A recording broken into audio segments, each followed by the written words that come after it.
In this video, I'll be sharing with you the fastest way to remove fats from your liver. The liver is one of the most important organs of the body, and when there are fats around the liver or in the liver, it actually affects its function. There are certain risk factors that are responsible for increasing your risk of having fatty liver. Number one is obesity, insulin resistance, if you are diabetic, or if you have high levels of fats, triglycerides in the blood. All this can increase your risk of coming down with fatty liver. So I have a smoothie recipe that is backed by good science that has been shown to help to quickly remove fats from your liver. It's a combination of 4 products. You have kale. Kale is a great source of quercetin, and blueberries is also a great source of quercetin. Quercetin is a phytochemical that is a potent weapon against fatty liver. So to make this smoothie, you add 2 cups of kale to your blender, a cup of blueberries, you add water, and you also add kefir. Kefir is a source of probiotics that have been found by a lot of research to help reduce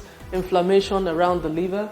And also it helps to reduce liver enzymes that are elevated when there's any problem with the liver, the ALT and the AST. These levels, probiotics helps to reduce their levels when they are elevated as a result of liver dysfunction. Mixing this smoothie together and taking a cup per day if you've been diagnosed with fatty liver will help to reverse the diagnosis very fast. And also, very importantly, you need to watch your diet, adopt a healthy lifestyle, make healthy food choices, and also if you can include intermittent fasting, it will help you to get results faster. If you like this video, I would like you to hit the subscribe button and subscribe to this channel, and I'll see you in the next video.